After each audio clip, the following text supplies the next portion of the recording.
Hey guys, welcome back to Slow Travel Chronicles. My name is Stephanie, and in this week's video, I'm going to talk to you about what to do and how to handle when travel days go wrong. And the reason I wanted to talk about this today was we just went through a really big travel day that didn't go exactly as we had hoped. We were flying from London to Dallas to get back to Memphis, and the night before we left, we did get a notice from American Airlines warning us that there was upcoming weather and offered us, I think it was a $375 credit if we changed our plans. And so we looked at the notification on our phone and we thought about it for like 2 seconds. We didn't think about it longer just because we were ready to get home after being gone for 2.5 months, and we had other upcoming travel plans. So we get to the airport, we check in, no problem. We're on the plane, and we ended up sitting on the tarmac for an hour before we took off.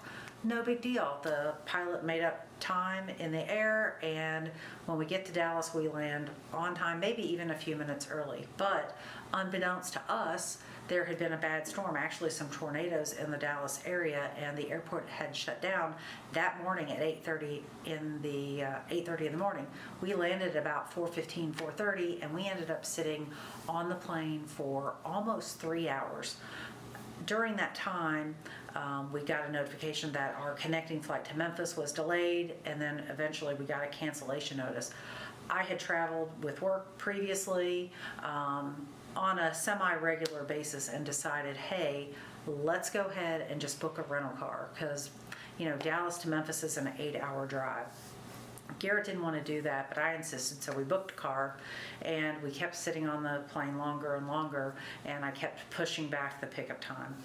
We finally get off the plane, we make our way through customs, lickety-split. We have global entry, and that's a blessing. If you don't have it, definitely consider getting it. We get through customs and immigration, no problem.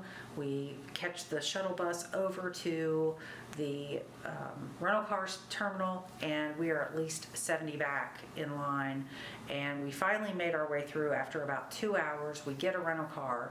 At this point in time, I had been awake for 26 hours straight, maybe 24 hours straight, and we drove, finally got something to eat, and because of the storm, power outages, all of the hotels were booked, so we had to drive an hour before we could even find a hotel room.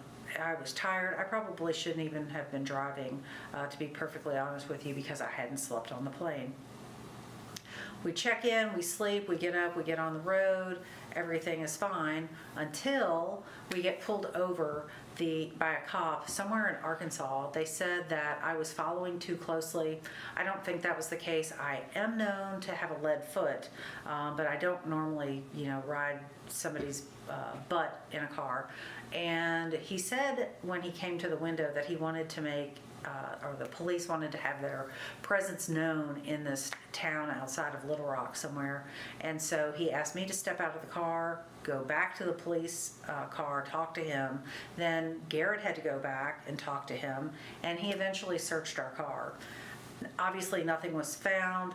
He asked for permission to search the car, which we gave. We didn't have anything to hide anyway, and we got let off with a warning. So that's a long story to describe our roughly, it was at this point probably 48 hours to get home, and some lessons learned. We made it through. We didn't get stressed out. We didn't jump down each other's throat, none of that. So take travel hiccups and bumps with stride. They are going to happen. We were fortunate that in our 3 years of traveling, this is really our first big bump in the road, if you will. The other things that I learned from this, number one, is if you get a notification from the airlines the day before your flight, you may want to consider their offer seriously.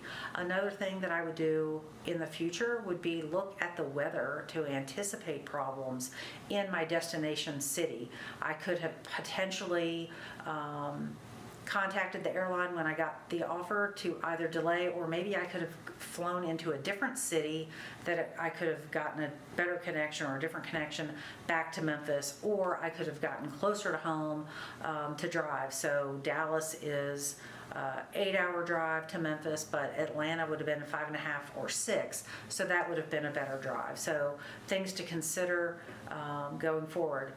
Check the notifications, check the weather.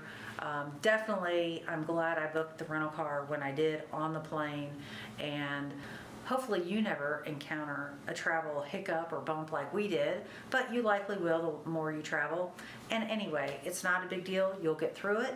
Safe travels to you. And as always, don't forget to like, share, subscribe, comment, do all of the things. It really does help our channel out. We'll see you next Thursday. Have a great week.